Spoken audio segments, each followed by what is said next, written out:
I met John Donahoe last summer at a dinner thrown by Reid Hoffman.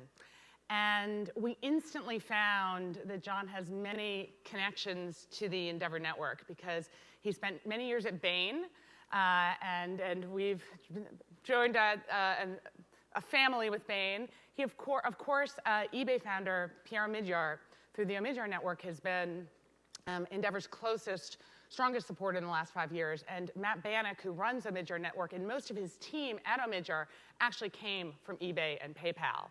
And more than that, John, it turns out, is in the YPO forum with entrepreneur turned board member Wences Casares and another board member, Bill McGlashan, which means I tried to ply him with alcohol and get all the dirty secrets in on them, but it was Attila the Hun, and he was not talking. But following John's trajectory at eBay has really taught me something I alluded to yesterday, which is that I've become a firm believer that entrepreneurship is not just for entrepreneurs anymore. And that in today's world, everybody really needs to learn how to think and lead and live like an entrepreneur. An entrepreneur is not just about founders. And we just had a wonderful discussion about this. And what John has done to keep a transformational, innovative, adaptive, agile culture within eBay as it's become such the leader in mobile commerce and is tremendous. So without further ado, it gives me great pleasure to introduce John Donahoe. Thank you. So good morning, everybody. It's a pleasure to be here. And one of the things that distinguishes great entrepreneurs is your ability to change course on a moment's notice. So I was initially slotted this morning to talk about the future of commerce. And then Linda and I were talking backstage, talking about this connection that I see, and which I think is very relevant to your agenda here today, about the role of a founder and the dilemma that the most successful founders hit scaling challenges, and then some of the timeless principles of leadership become important. And building that bridge is really important. It's a topic I care deeply about. It's a topic I posted on LinkedIn Influencers program about. And so I said, well, how about I throw out all the stuff I was going to talk about, and we just have a conversation around that. Do you think that would be more interesting for the audience? And Linda said, yeah. But why don't you just say a couple words about the future of commerce first, which I'll do, and then I'm going to invite Linda back out. And I want to spend my time in the way that's most relevant to you. But I will tell you, I am fascinated and spending a lot of my time and energy at eBay on how we take the unique disruptive capabilities that founders bring, the vision, the clarity, the product innovation, the commitment, and mirror that and marry that with what I would call the timeless principles of management. And we're trying to make that happen inside of eBay to allow people to innovate at scale. And then also, I'm trying to be part of a dialogue in Silicon Valley that brings founders and big old company CEOs like me together so we learn from each other. And so that's what we'll spend most of our time on. But let me just spend a minute or two on the future of commerce. Because we are fortunate, eBay sits, by virtue of eBay, PayPal, GSI, our properties, at the intersection of some very interesting trends right now. And the simple thing I will tell you is I believe we will see more change in how consumers shop and pay around the world. We will see more change in the next 3 years, maybe 3 to 5, depending on which market you're in, than we've seen in the last 20. And here's the analogy I would use. How many of you have an iPad? Surprise. How many of you consume your media in a fundamentally different way today than you did before you had your iPad? That you consume your newspapers, your magazines, your TV, your movies, your content. Yeah, me too, right? Here's what's interesting. The iPad is less than 3 years old, or I'm sorry, it's a little more than 3 years old. It's 3 years and 1 month old. So we talked about the digitization of media for the last 15 years. But frankly, other than music, nothing really happened. And then boom, a piece of technology comes out, a platform, And in 3 years, you have transformative change in consumer behavior around the world. That doesn't happen very often. Well, the analogous thing's about to happen to two of the largest industries in the world called retail and payments.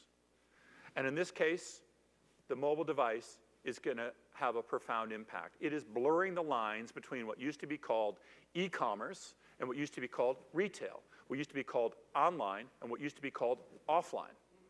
That distinction is getting blurred and, in fact, getting obliterated. And just like in the media world, the key thing that happened when the iPad came out is the consumer became in charge. You and I became in charge. I want my media when I want it, where I want it, how I want it. It used to be the distributors of content said, well, my newspaper shows up at your desk or your house when I say so. I put the TV channel, I put the program on when I want it. You either watch it or leave it. Now, consumers are in charge. Same thing's happening in shopping. It used to be retailers say, you come to my store when the hours I'm open and do it my way. And then payment providers said, well, you use my product in the way I want. And that's been true for 40 years. And now what's happening is consumers are in charge. And consumers can drive, they want to shop when they want it, where they want it, how they want it. It's not web only, it's not mobile only, it's not in the stores. It's a seamless experience that gives consumers choice.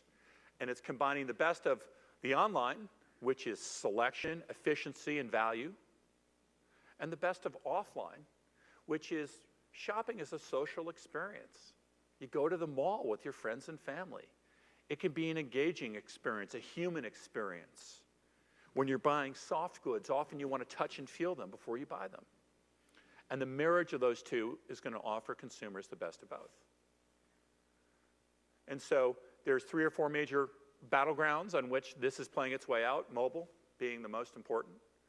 We'll do $20 billion of mobile commerce volume this year on eBay mobile apps, 100 million downloads. Consumers are buying 10,000 cars every week on eBay Motors. Buying cars on a mobile device.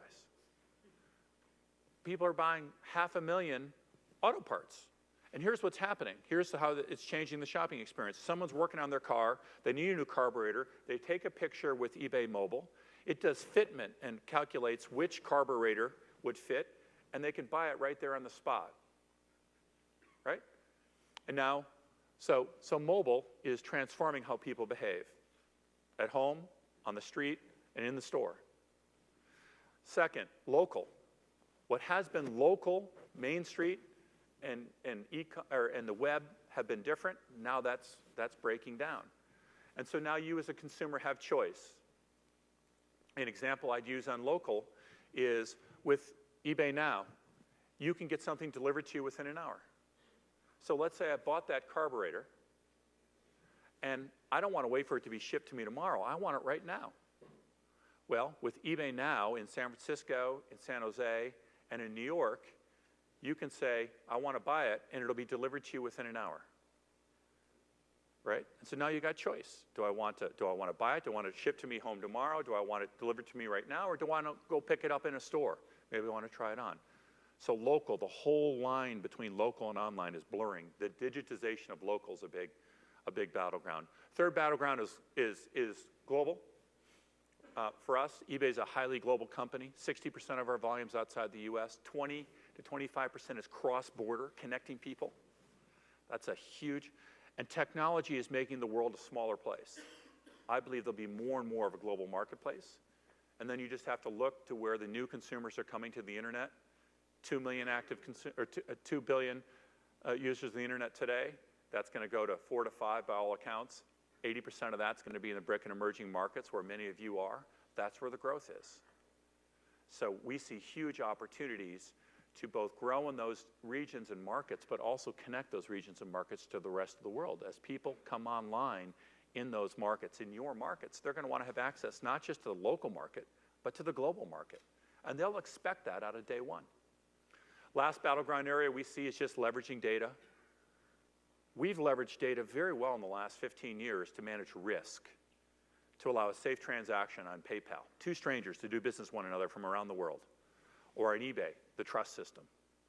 But the fact is, we aren't really leveraging data yet to really engage consumers. There's been a lot of talk around personalization for the last decade. It isn't really happening yet. And there's enormous opportunity for, call it personalization, call it curation, call it social commerce. This taking of what is possible, leveraging data and making things a more human and engaging and social experience and personal experience. And we see huge opportunities and a lot of innovation there. So those are the 4 areas we're focusing on as a company. Our simple tagline is, we enable commerce.